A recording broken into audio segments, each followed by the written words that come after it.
எல்லாருக்கும் வணக்கம் friends. So இந்த வீடியோவில் நம்ம என்ன பார்க்க போகிறோம்னா சிம்பிளிஃபிகேஷனில் ஒரு சம் பார்ப்போம். ஸோ ரொம்ப ஈஸி தான். ஆனால் சிம்பிளிஃபிகேஷனில் நீங்கள் பண்ணுற தப்பு என்னென்னா மைனஸ் ப்ளஸில் தப்பு விட்டிங்கன்னா உங்களுக்கு ஹோல் சம்முமே வந்து தப்பாயிடும். இன்னொரு விஷயம் நான் ஆல்ரெடி உங்களுக்கு முன்னாடியே சொல்லிட்டேன். க்யூப் ஸ்கொயர் வந்து ஒரு 20 வரைக்கும் நல்லா மனப்பாடம் பண்ணி வச்சுக்கோங்க. டெய்லி அதை ஒரு தடவை சொல்லி பார்த்துக்கோங்க. ஏன்னா எக்ஸாமில் நீங்கள் போய் போட்டு பார்க்க டைம் இருக்காது. ஸோ அப்போ வந்து உங்களுக்கு கண்டிப்பாக யூஸ்ஃபுல்லாக இருக்கும். அதே மாதிரி மல்டிப்ளிகேஷன் அண்ட் அடிஷனில் வந்து மைனஸ் என்ன, மைனஸ் ப்ளஸ் என்ன, ப்ளஸ் மைனஸ் என்ன, ப்ளஸ் என்ன, இதெல்லாம் வந்து பார்த்து வச்சுக்கோங்க. ஸோ அதுவும் வந்து கன்ஃபியூஸ் ஆச்சுன்னா உங்களால் இந்த சம் செய்யவே முடியாது. சிம்பிளிஃபிகேஷனே செய்ய முடியாது எந்த சம் கொடுத்தாலும். இப்போ நம்ம ப்ராப்ளம்குள்ளே போகலாம். ஸோ நம்மளோட கொஷின் இந்த இருக்குது. ஸோ இதான் நம்மளுக்கு கொடுத்துருக்க கொஷின் என்னென்னா, the whole cube root of -67 minus of again the whole cube root of -25 plus உள்ள அகெயின் ஒரு cube root of -8. So first நம்ம -8 எடுத்துக்க போகிறோம். So cube root of -8. So 8ஓட கியூப் வந்து என்னது 2. இது நம்மளுக்கு நல்லா தெரியும். இப்போ நம்ம வந்து சிம்பிளில் தான் வந்து என்ன பண்ண போகிறோம், எதுவும் கன்ஃபியூஸ் ஆகிடாமல் பார்த்துக்கணும். இப்போ வந்து நம்மளுக்கு தெரியும் மைனஸ் இன்ட்டு மைனஸ் வந்து என்னது, மைனஸ் இன்ட்டு மைனஸ் வந்து என்னது plus, again plus into minus வந்து என்னது மைனஸ், அதே மாதிரி ப்ளஸ் இன்ட்டு ப்ளஸ் வந்து ப்ளஸ், மைனஸ் இன்ட்டு ப்ளஸ் வந்து மைனஸ். ஸோ இதை நல்லா ஞாபகம் வச்சுக்கோங்க. இப்போ ஃபஸ்ட்டு நம்ம மைனஸ் இன்ட்டு மைனஸ் பண்ணும்போது 2 டைம் பண்ணும்போது ப்ளஸ் வரும். அகெயின் தேர்டு டைம் பண்ணும்போது ப்ளஸ் இன்ட்டு மைனஸ் வரும்போது மைனஸ் வந்துடும். ஸோ உங்களுக்கு இங்கே ஆன்சர் வந்து -2 வந்துடும். இது முக்கியமானது, பார்த்து வச்சுக்கோங்க. இதே அடிஷனில் வந்து வேறு மாதிரி மாறும்.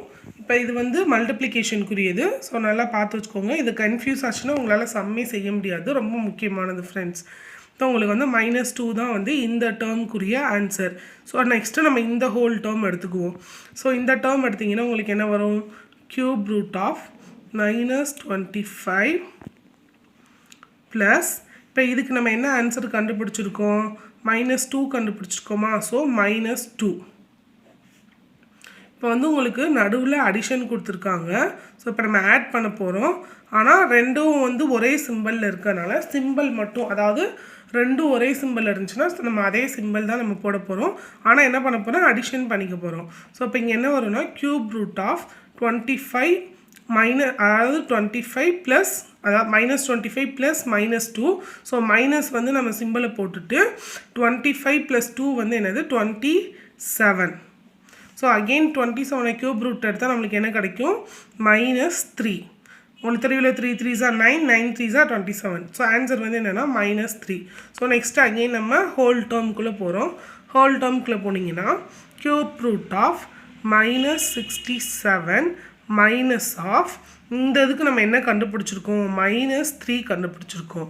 ஸோ அப்போ இங்கே என்ன ஆகும், cube root of -67 minus minus வந்துச்சுன்னா என்ன ஆகிடும், இங்கே மைனஸ் இன்ட்டு மைனஸ் ப்ளஸ் ஆகிடும், +3.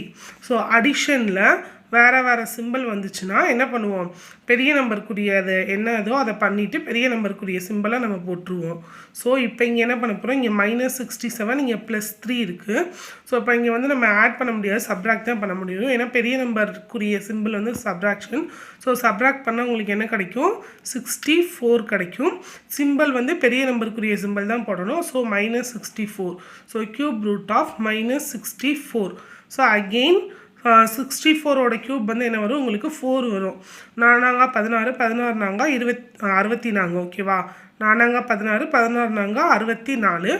அகெயின் இங்கே வந்து உங்களுக்கு 3 டைம்ஸ் மைனஸ் வந்திருக்கனால இங்கே வந்து உங்களுக்கு ஆன்சர் வந்து மைனஸ். ஸோ உங்களுக்கு ஆன்சர் வந்து என்னென்னா -4. ஸோ ஆப்ஷனில் இருக்கான்னு பார்த்துடலாம். ஆப்ஷன் நான் எழுதலையா. ஸோ ஆன்சர் வந்து இதுக்கு -4 தான் ஃப்ரெண்ட்ஸ். ஸோ இது உங்களுக்கு புரிஞ்சிருக்கும்னு நினைக்கிறேன். இதில் 2 முக்கியமான விஷயம் என்னென்னா, ஃபஸ்ட்டு க்யூப் ஸ்கொயர் வந்து நீங்கள் நல்லா மக்கப் பண்ணி வச்சுக்கோங்க, வேறு வழி இல்லை. ஏன்னா அப்போதைக்கு நம்ம டக்குன்னு பிக்கப் ஆகணும், போட்டு பார்த்துட்ருக்க முடியாது. அதே மாதிரி மல்டிப்ளிகேஷன் அடிஷனுக்குரிய சிம்பிள் மாற்றுறது, அதையும் நல்லா பார்த்து வச்சுக்கோங்க. இது 2 மட்டும் தெரிஞ்சிட்டாலே போதும், நம்ம வந்து சிம்பிளிஃபிகேஷன் ரொம்ப ஈஸியாக போட்டுடலாம். ஸோ இந்த சம் உங்களுக்கு புரிஞ்சிருக்கும்னு நினைக்கிறேன். ஏதாச்சும் டவுட் இருந்தால் கமெண்ட் பண்ணுங்கள். Thank you so much.